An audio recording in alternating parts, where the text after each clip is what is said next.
How's everybody doing today? Good. So I realized that as General Holmes was talking this morning, and they talked about when AFITC first stood up. So I'm not certain if it was 1982 or 1984, but either case, that was about the same time that I came in the military. So then I got thinking how old I've really become in the time that AFITC has been ongoing. So I feel kind of old up here on the stage right now.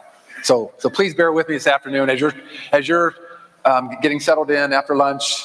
Heads will start to be nodding here in a little bit, because there's others who are much older than I am and much more mature. So as we go forward, but a big round of applause to them though, and everybody else here that was able to take time out of their busy days. But I would like to highlight an airman, and I'll tell you, it never ceases to amaze me how great our airmen are. And Senior Airman Miller this morning, when she did the national anthem, that was pretty cool. So if she's here, let's give her another round of applause.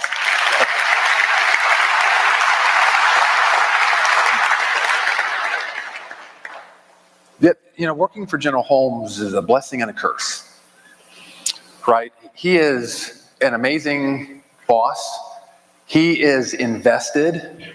In fact, I would offer he's probably the most invested 4-star in the cyber business and in cyber operations, and trying to bring the Air Force further and further along as we kind of get after this information warfare and this multi-dimension, multi-domain, multi-function aspects of our future.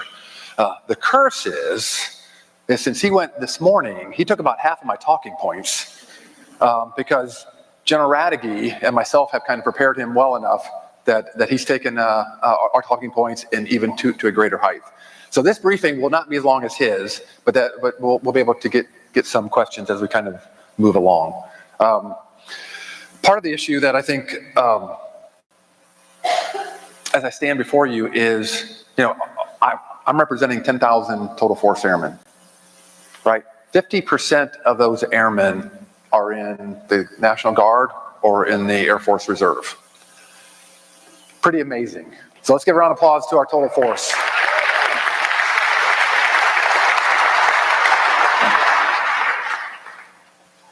I think if I can work this on the first slide.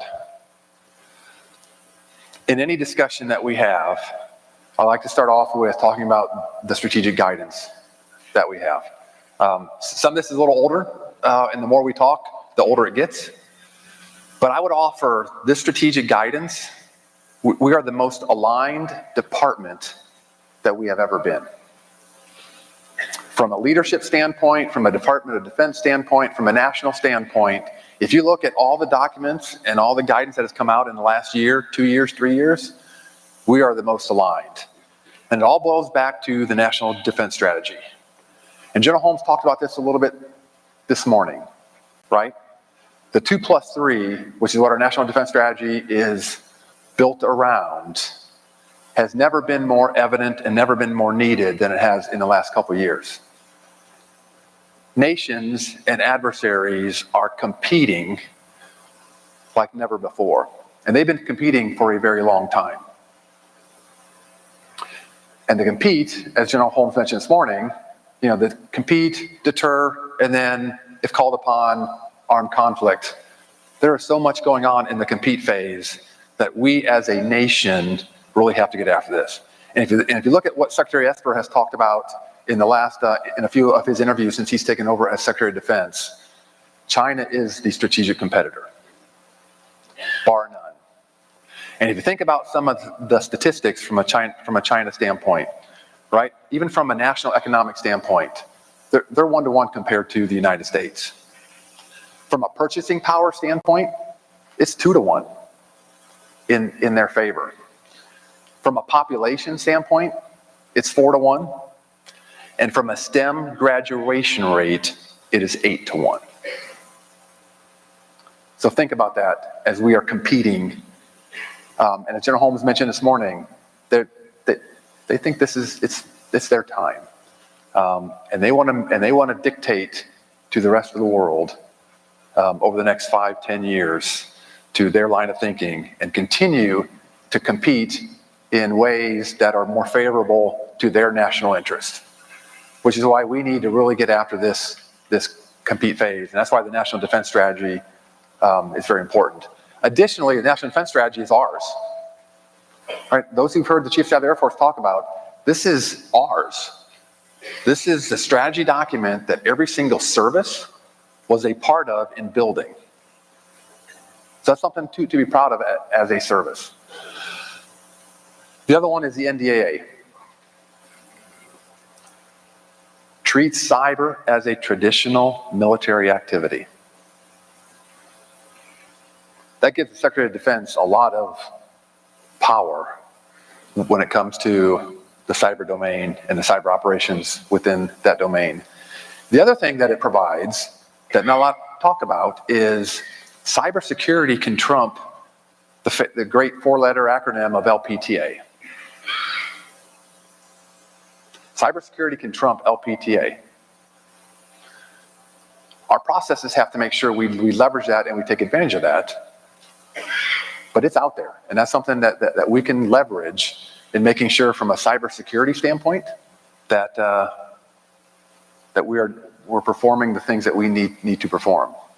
NSPM 13, another powerful document, right? This allows for a presidential determination, mission type orders to the Secretary of Defense to produce cyber effects operations. No longer is there a prolonged coordination process, because if a senior leader from a different organization non-concurs, the Secretary of Defense still has the authority to press. Now they'll work through it, and no longer does it take an AO to be able to stop a concept of operations. It has to go to that organization's director. That's pretty powerful too. Now, as we learn through the midterm election support to the Department of Homeland Security, this can work pretty quickly. What we've kind of found afterwards, that when there's not a compelling crisis or a compelling need, the process kind of tries to revert back to the old PBD 20 days and takes a significant amount of time. That's something that we're continuing to work through. But again, it is out there and it is ready to help and support us. From a combatant command support standpoint, we were recently in an exercise, what we call the 7 FECTA of exercises all at once. The amount of cyber operations play, and this is full spectrum operations. It can be offense, OCO, DCO, and DOD-NOPS, was the most play and the most realistic play that it's ever been, both from a planning standpoint and from a pre-planning standpoint, all the way to during operations. And if you talk to the 4-star component commanders and the 4-star combatant commanders, they'll say the same thing, that this was the most realistic type exercise that they've been a part of. And if you look at the operational plans, they're changing. And they're changing across the spectrum of conflict. A lot of focus is going to this compete phase that General Holmes talked about this morning. This is happening across the entirety of the department. It's pretty cool watching and pretty cool participating, because that's winning in our eyes.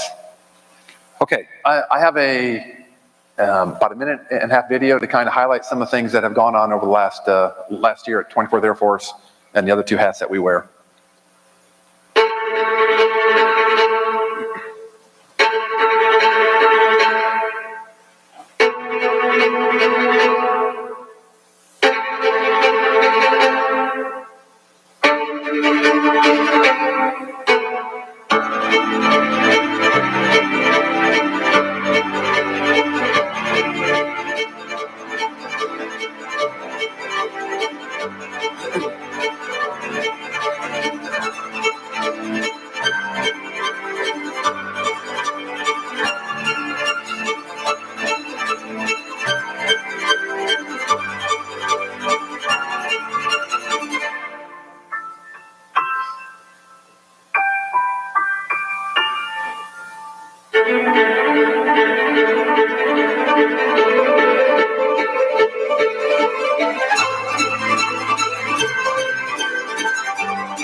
Okay, compliments of your 24th Air Force Public Affairs shop.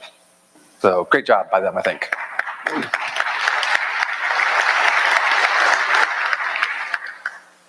As you can see, even in that short video, it's been a very busy year. And your airmen in 24th Air Force, Joint Force Headquarters, C Air Force, and AFCYBER have been getting after it. And in my eyes, have been winning. If you think about the 2018 election, right, in support of Cyber Command and the Department of Homeland Security, nothing more important than trying to protect the ideals of this nation and the democratic process.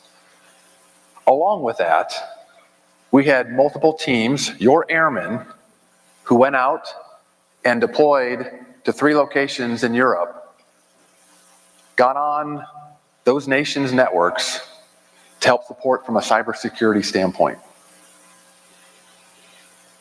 As General Holmes talked this morning from a authority standpoint, no longer just operating in blue space, but operating in gray space, operating where the adversary is, this thing we call persistent engagement. That's happening, and it's continuing to happen, and there's more and more teams and airmen who are going out and getting into gray space and understanding where our adversaries are, understanding those TTPs, and when we find those TTPs, then we're working with commercial companies, we're working with international organizations to upload that malware into VirusTotal as an example, so that industry can take those and develop countermeasures. Pretty outstanding. And those 3 teams, the first 3 teams that went out there, were your airmen. Hurricane Michael, who would have thought that we would have deployed members from the 5th Combat Comm Group and the 85th Engineering Installation Squadron to a CONUS base? But because of the natural disaster, we deployed individuals, and they were some of the first to get there and provide communications capability. And we'll talk about one of those individuals on the next slide. But the other individual that we won't talk about is a captain flight commander who I was able to talk to a little bit afterwards and says, I was in that C-17 and there was no other place I wanted to be. And she goes, and I bet there are hundreds and thousands of individuals who'd like to be right where I'm at, being able to go out and help and support our country, support that location through that national disaster. So very excited. And General Holmes talked a little bit about retention, right? There's no better retention tool than actually being able to do what you are trained to do. And that's the full spectrum of cyberspace operations. If you're able to take that education, take that training, take those TTPs, take those TAC evals, and be able to put those in action, that's pretty powerful. That to me is the number one retention tool, and also number one recruiting tool. Okay, Batman. I know Batman, Colonel DiPolito's out here. The other thing that we did from a persistent engagement standpoint is we worked with USAFE to do a big spear phishing campaign. Like 120,000 spear phishing emails were sent out, trying to test our cybersecurity, test those defenses. I will tell you, there's something about an email that comes into your box, whether it's your personal or whether it's at work, and it says free, that the mind and the finger don't work well together. Because that finger automatically goes down to hit click, or to, some even cut and pasted into their browser to see what free goodies were available. I think it was about a 10% click rate across the board. But I will tell you, if you look at some of the spear phishing emails that come out, they're pretty realistic. So the goal, and one of the asks, or continue to ask from an industry standpoint, is it's very hard to stop them from coming in or stop the spear phishing. But how do we make sure that it doesn't expand and that the scope, that we limit it to the maximum extent possible? That's something that we need continued industry help on, is making sure that, how can we, because it's going to happen. Somebody's going to click, and so you're helping that is going to be key. But kudos to you, Safety, for allowing us, and that also increased our tactics and our abilities.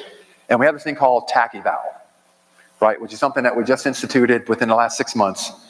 And is your equipment, and are your people, and our TTPs, are they operating the way they are supposed to?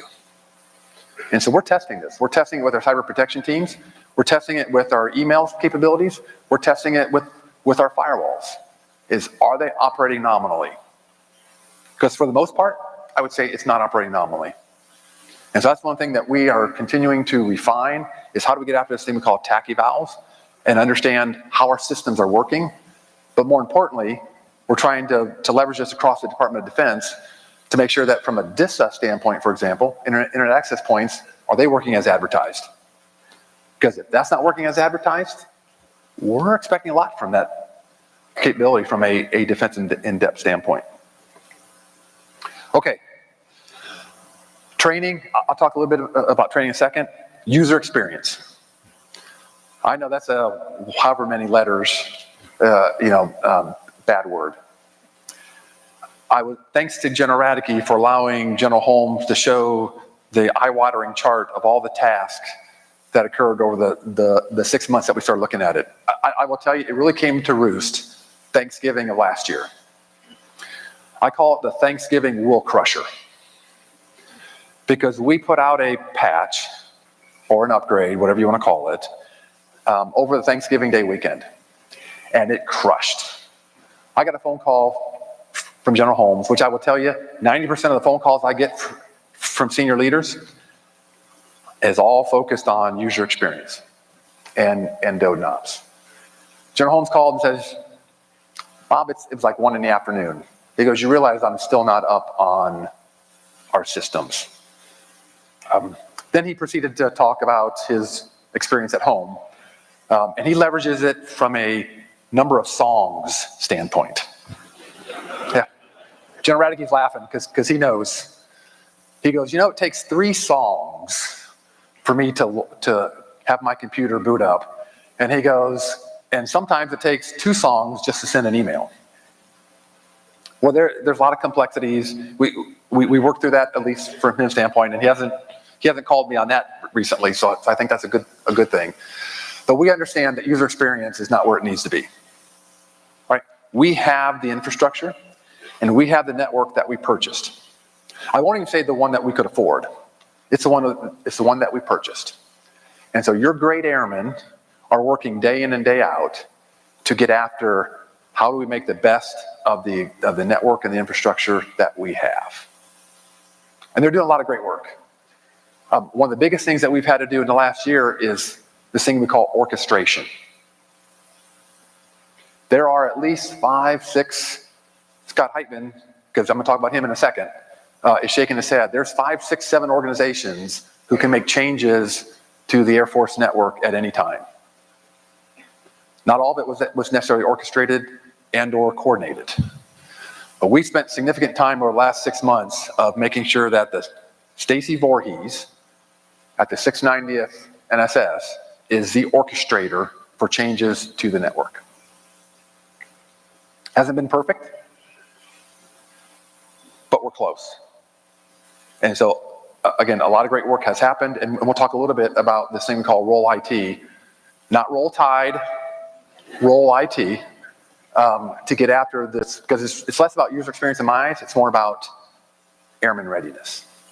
Because at the end of the day, our airmen need to be able to perform the missions that we've assigned them to do. Okay, next slide. Okay, a couple of airmen that I wanted to highlight. Senior Airman Tyler McNaughton. He was one of the first ones that went to Tyndall for Hurricane Michael. He's in the Hammer Ace organization, and they're the ones that normally go out and support aircraft crashes, as an example, in remote places, which, oh, by the way, unfortunately, Hammer Ace was actually called out not too long ago for the F-18 crash at China Lake. But he went down to Tyndall to actually, he's an RF troop, and he actually set up their LMR, which is what you'd expect him to do, but he also started working the networking piece also. So an individual who's multifunctional, he started getting after it with the team, bringing those communications up as quickly as possible. He's a weightlifter. He's working on his electrical engineering bachelor's degree. And he's a gamer, which I think almost all of our cyber professionals are gamers in some form or fashion, except the old people like General Kennedy, General Radke, and myself. Yeah. And General Lannon, since she offered her laughter. But that's the kind of individual that we're sending out, and that's part of your Airman Corps. The other one, I'll say, is a staff sergeant, right? And I want to kind of bring this together because this is a typical NCO in your Corps that, oh, by the way, has 2 advanced degrees, one in business management and one in information technology, a gamer, fitness expert, and they were part of the teams that, oh, by the way, represented the United States in meetings with ambassadors as they were performing some of their Defend Forward missions. Multitude of NCOs of that caliber are part of these teams and part of your 24th Air Force Cyber Professional Corps. Pretty exciting to be part of the team, but I'll tell you, it's really exciting and honored to be part of the team working with these great professionals. Okay, next slide. Okay, a lot of buzzwords up here that the chief and I talk about. If in most of cyber briefings, you could have a buzzword bingo, and somebody would get a bingo at some point in time during that presentation. But there's a couple of key things that are going on here that I'd like to make sure we talk about. The boss mentioned enterprise IT as a service. From my standpoint, that is a must-do. There's no going back, and we have to do this. Again, we have the network that we paid for. We have the infrastructure that we paid for, and we are putting so much on our airmen because of that we have to break that cycle. We have to leverage the billions of dollars from industry, from a research standpoint and from a commodity standpoint, to provide that underlying infrastructure, to provide the common computing environment, to provide the endpoint support and help. We've got to be able to do that, and this is the way forward in my eyes. The best part about this, and we talked a little bit about this about an hour ago with some of your cyber professionals. The Air Force and Army are hand in hand in this.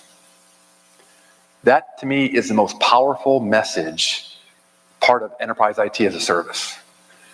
Because General Hawkins will remember talking about the Joint Information Environment when he was the DISA director and Joint Secretary's Dome Commander.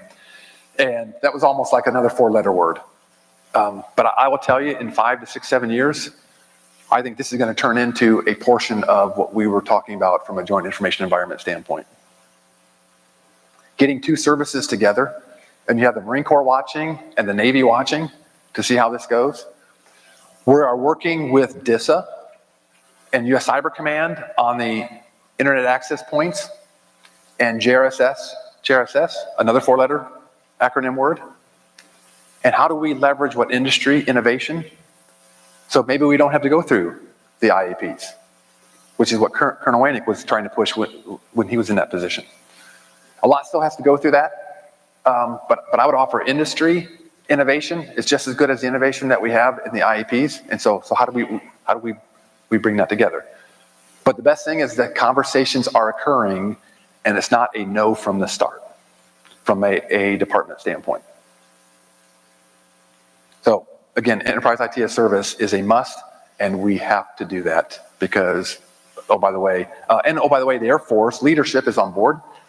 And from a funding standpoint, although we don't have all the funding that Mr. Hatcher's working for and working towards, we do have a significant amount of money that the Air Force is committed to doing enterprise IT as service. So that's pretty good in my eyes. Okay, IWNAF activation. The boss talked about this a little this morning. Sometime in the fall, right? We were hoping to have it done, hoping to have it activated in August. Probably going to be in the end of September, early October timeframe. That's why we're saying fall. It's all based on the nomination package and as we go through the process. What I would offer is, don't say that this is a merge of 24th and 25th, because it's not. This is a new way of thinking, information warfare, and an activation of a numbered Air Force that, yes, brings both of those organizations together, but also the boss talked about the 557th Weather Wing, talking about an IW training wing, and there may be other parts and pieces kind of as we bring this together. And really this is to, adversaries are already in the space, and they've been at this for a while. How do we leverage ISR, electronic warfare, IO, cyber? How do we bring all that together, both from a capability standpoint for our Air Force component commanders, who then support the combatant commander, but also from a development standpoint. How do we develop the enlisted force, the officer force, to really be able to bring these together, which is really multi-mission and multi-domain, which really gets at the Chief and Secretary's vision of multi-domain command and control. To me, information warfare is at the heart of that, and it's at the start of that. Because if we don't get this right, then MDC2 will have a very hard time being successful. So that's what we're really trying to drive with this information warfare numbered Air Force, is how do we compete and compete better so that we can stay in the competition phase and not have to go to armed conflict. But if we have to, we can be successful. Big data platform. One of the things that I didn't mention in the things that we've done over the last 12 months is, previous to a big operation that we had probably in the fall, our domain controllers, we were able to capture 7 minutes of data at any one time. The keys to your kingdom, 7 minutes, and it would rewrite because we didn't have the right logging capability. Well, suffice to say, we do have that capability now. So we are able to log, but it's more than just logging, right? It's how do you leverage analytics, working with the Army. Someone had a question this morning about how we're working with the Joint Force. We're working with the Army hand in hand on the heuristics of the domain controller data that we have, so that we could actually finally tell that if we have an individual in Texas who 80% of the time logs in to a Texas domain controller, now it starts logging into other domain controllers, we at least have that information to be able to go take a look at it, which we hadn't had before. But this is more than just that, right? So General Electric, right? It's an organization that is similar size to the Air Force. They spend $5 billion and over 500 ops research analysts on data. If you don't own data, then you don't own. If you don't own the data sphere, then your decision making, whoever your competitor is, whether it's a security standpoint or whether it's commercial standpoint or whether it's a government standpoint, your competitor is going to win. So there's a full-fledged push from a data standpoint to how do we better leverage the data that's out there and how do we get it out there. So endpoints and our host, we're rarely collecting anything on the host. So how can you have a complete picture from a cybersecurity standpoint if you're not able to not only collect, but leverage that data from an analytic standpoint? So industry's help, right? How do we better leverage? How can we better leverage the data that's out there? How can we look from a heuristic standpoint and from a rule standpoint, from a query standpoint, and better understand what normal is and then what abnormal events are occurring? Because we're kind of, I won't say we're blind in that area, but we're continuing to improve. And so your help in that area is key. Okay, 12 and 12 initiative. Colonel Sean Kern is and Tom Bodden are kind of leading it, this 12 and 12. So cybersecurity and defense. How many tools do you think we have out there from a cybersecurity and defense standpoint? Okay, too many to maintain, yes. 218. Oh, 218? Okay, that's Jay Inman, so I'll agree with him, because he probably knows more than I do.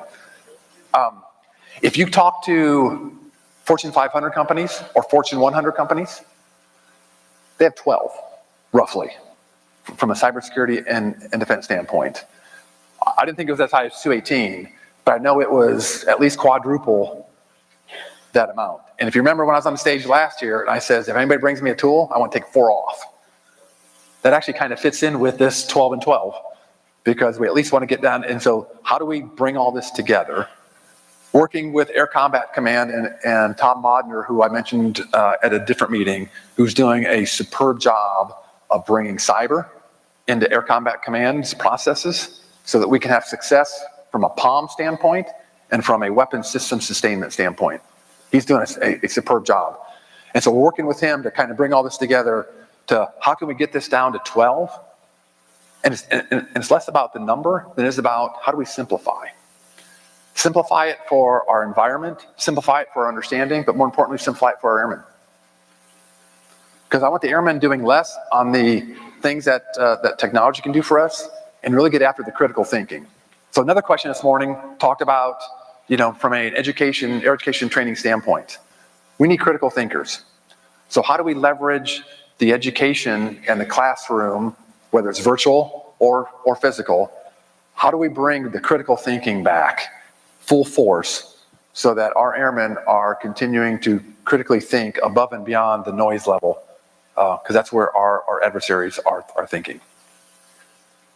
So that's our 12 and 12 initiative. Actually, I think it's 12 and 11 because we started this in July, and now we're into the next month. So Tom Bodner at ACC is bringing LCMC. They're bringing 24th Air Force. So the operators, the acquirers, the requirers, bringing this together as part of the weapon system process. Because the other thing that we found is declaring these weapon systems as weapon systems has been great from an Air Force standpoint, but now we found that how do we bring it together so not just intra-weapon system, but inter-weapon system, and bring capabilities across all the weapon systems, not just one focus here, to optimize those capabilities. That's also part of the process that Tom Bodner, General Radke, and folks are helping to work for us. Okay. And we can talk about workforce development. I know General Kennedy's right here. He's leading the effort, both from an officer standpoint and from an enlisted standpoint. And I know Mr. Marion is working it from a civilian standpoint. Huge changes as we go through. And in fact, I think, Trap, you're leading a team, the board at the end of the month, or the end of September, that's looking at from a 17D standpoint and 17S, what individuals are going to be classified at. The best thing about the process in my eyes right now is individuals have a voice in that process. Squadron commanders with those individuals have a voice in the process, which didn't happen last time. So a lot of great lessons learned, and General Kennedy and team and Colonel Alford are doing some great work in defining a structured way of managing and leading our talent well into the future. So we can talk about that on questions if anybody would like. Okay. The reason I have these cards is because there's a couple of individuals that I want to make sure I highlighted. So at the 68th Network Warfare Squadron, Staff Sergeant Amanda Chum, a mission director, led a team that accredited 19 SCIFs at 8 forward bases for JSOC. She identified data leaks. So, and from a JSOC standpoint, operational security is at the forefront and at the heart of their operations. So she's able she's completed a BS in Intel Studies and made the Dean's List. She drove over 25 Fayetteville Fit events with over 400 individuals. So these are our airmen doing great things on their own. The 390th Cyber Ops Squadron, Major Sonia and Master Sergeant Bass. Formal training units. General Holmes talked a little bit about us working with Air Education Training Command to get after the formal training units and provide better training to our force. I will tell you, the Air Force, on the cyber effects operations standpoint, has the best training program around from a service standpoint. Our graduation rates at some of the higher level courses is in the 90% range. Other services are about in the 50% range. Other services are coming talking to us of how we're doing this. And oh, by the way, we're putting them in a formal training unit so General Nakasone gets a full up round when they come and, into the work roles and come into his organization. That's pretty powerful. And then Mr. Steve Lopez, 346 Test Squadron, Cybersecurity Vulnerability Assessment. The number of cybersecurity vulnerabilities that he has found is in the hundreds to the thousands. He volunteers at his local church, configuring network devices. So taking the expertise that he's learned from an Air Force standpoint and providing it to his congregation and to the local community. Those are the type of individuals that we see on a day-to-day basis. Our job, in my eyes, how do we unleash that? General Holmes talked this morning about compliance, and there's a risk discussion to be made from a compliance standpoint and a user experience standpoint. I take it a step further. I call some things organizational silliness. Every organization has it, so those who are laughing, every organization has it in some form or fashion. It's not just the government. I need your help, both from an industry standpoint and from an internal to the government standpoint. Where are those silliness, those policies, those directives, those barriers that are inhibiting our ability to perform the mission that we've been assigned? But my first question would be is, where is that in writing? Because I'll tell you, Chief, 70% of the time, it's not in writing.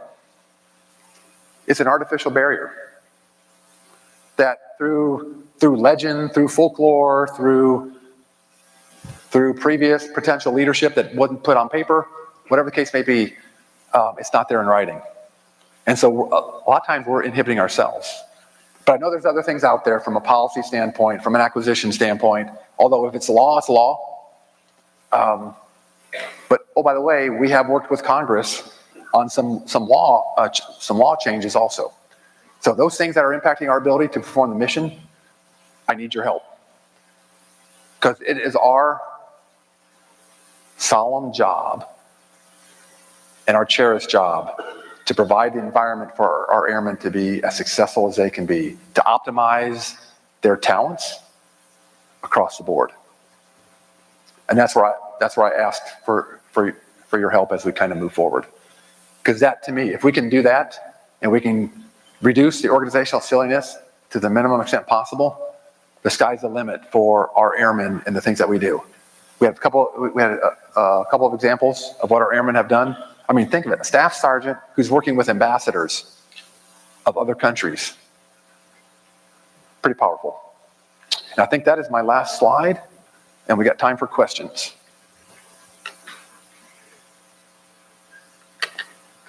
Ladies and gentlemen, at this time, we'll now be taking questions. If you have a question for General Skinner, please follow the instructions on the slide over to the booth. All right. General Skinner, your first question. The current Air Force Cyber C2 structure has you and your staff wearing multiple hats. How do you prioritize? Not very well. And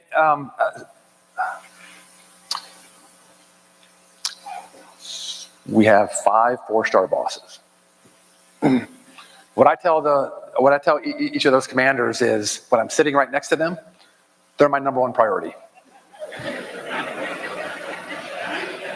So if anybody's watching this, they're the number one priority as they're watching it. I will tell you that is something that's a continual challenge, because there are priorities across the board, and we don't have the right organizational structure, we don't have the right resources to get after every priority. So what we do is we have a dialogue with the combatant commanders, with the component commanders, with General Holmes, and working with them, that's how we prioritize. I will tell you, as we stand up this and activate this information warfare NAF, that NAF is going to be larger than some major commands. prioritization is going to be key to the effectiveness of that numbered Air Force. And as they develop the information warfare planning cell, and as they develop the capabilities to support the Air Force components, the discussion with those Air Force components is going to be key to that overall prioritization scheme. And that's the only way to do it, is working with those commanders and having an understanding, especially from an expectation management standpoint, of what capabilities can be provided. And I'd love to be able to talk to you in a classified session, in a classified forum, of the capabilities that your airmen are able to provide, because I just put quotes winning around what our airmen can do from a full spectrum standpoint. So that's how we prioritize. Next question. Once enterprise IT as a service is fully operations capable, what will happen to the airmen currently working those missions? Okay, I will tell you, enterprise IT as a service isn't coming fast enough. But when it does, the whole goal is, let's have these airmen focus on the core missions of our Air Force and focus on assuring those missions for our Air Force. That can be from a mission defense team standpoint. That can be from a resiliency standpoint. That can be an expeditionary standpoint. We're still working through the eaches and ors of what that would look like. But the whole goal is, how do we bring those airmen closer to the Air Force core missions? And that's what the focus is going to be on. So from a mission defense team standpoint, it's that local commander's primary mission that they're responsible for, whether it's an F-16 wing, whether it's a close air support wing, whether it's a space wing. That's what the initial look for those airmen is going to be. And then as the Air Force continues to look at and going back to or re-emphasizing or emphasizing our expeditionary routes, what does that look like, and what are those requirements? And are some of those positions or airmen going to be flexible enough, and can we give them the right training to be able to provide those capabilities? Because our goal is making sure that no matter what we do and no matter where those airmen go, that we provide the right training, the right education, so that they can be successful. That's our promise to them. Continuing that line, how can you further leverage total force, and what are the barriers?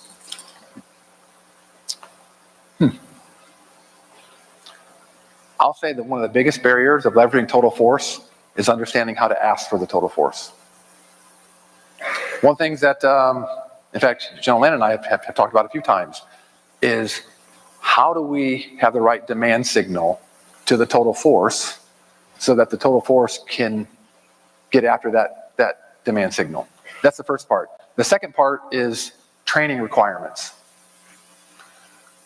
From a cyber defense standpoint, say we have an individual that's working for Microsoft, right, as a cybersecurity expert. Do we have to send them through a very long training process to bring them in as a guard and or reserve personnel? We shouldn't have to. There is some training that's required, both from an big airman standpoint, but also from a technology standpoint, to understand kind of what the Air Force environment is. But that should be very modular. And I know we're working through it at Little Rock from a training standpoint, but that's another inhibitor, is getting that total force to be people wanting to, because they don't want to take 6 months off of their job to go to training, of training that they've already had. So that's the other part. And then the final piece is just figuring out how to ask and putting that demand signal on them. The other thing I'll offer is, those who looked at the Texas ransomware recent incident, there were Texas guardsmen from the Air Force, or for the Texas Air Guard, who were part of that response.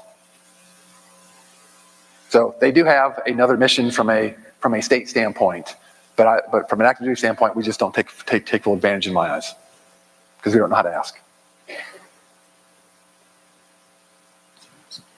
I think about 5 minutes. The Air Force has mission defense teams and cyber protection teams. How do these teams complement each other? And if you could change or rebuild the cyber mission forces, how would you do it? Oh, God. I'm not certain we have enough time for all of that.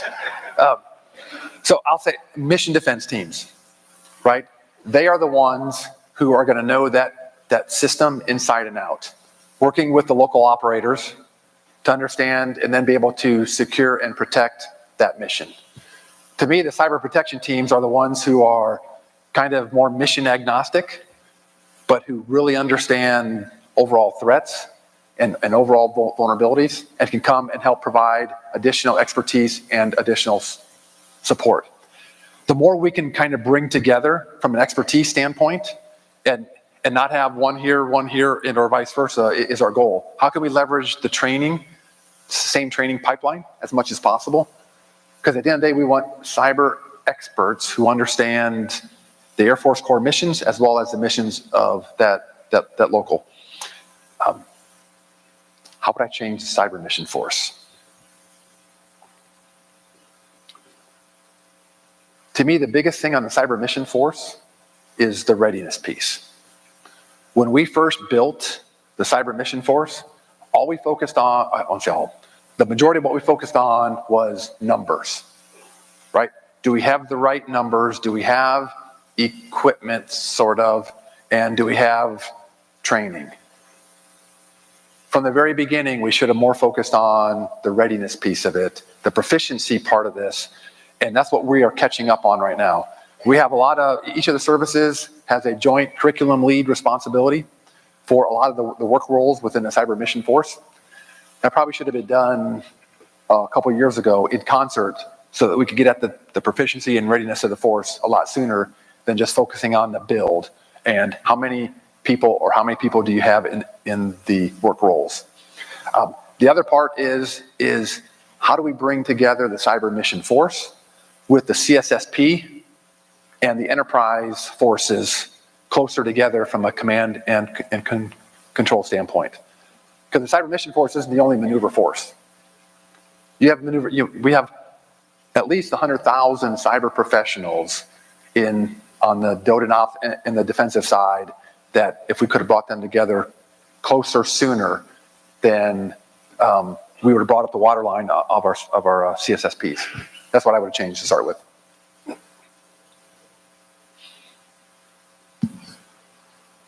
All right, last question. What are the top 3 quick wins that could be done to improve user experience, and what is being done to execute on them? Whew, okay. Do you realize that there are 40, Scott Heitman, 43 or 45? There are 45 points between a user and email. 45 different points. So the one thing that I did talk about was this thing called Role IT, and I don't know what it stands for, but it is the user experience, it's the next user experience focused on readiness of our airmen. And General Holmes talked a little bit about it today, is really focusing on how do we measure, right? Because the first part we struggled with, what do we measure? And so I'll tell you from my standpoint, the quick wins have to do with authentication, encryption. Yes, we see notes on Facebook. So those who say that senior leaders need to acknowledge that we have problems with OWA and SMIME. Yes, we know. We are working those hard. Colonel Packler and Scott Heitman now at AFNIC are really looking at those. But I think that is the first thing. The second thing is configurations and the complexity of our network. We need to kind of, I won't say clamp down, but we need to focus on the configurations of our edge routers as an example, and some things we have at the bases, because that is, we have enough bandwidth, but sometimes we limit that bandwidth. And so those kind of, to me, are the key ways. And I'm all ears, and so is Scott Heitman, on other ideas of what we should look at from a user experience standpoint. Again, airman readiness standpoint, because that is a retention, a source of retention criteria in my eyes. So I think that's it. Thank you for your time. I'll stick around for just a little bit. I apologize, I'm not here for the rest of the week. I'm getting back to San Antonio just because the Vice Chief staff is coming down on tomorrow, and UCOM commander is coming the next day. So pretty exciting week for your airmen in San Antonio. Have a great day. Thanks.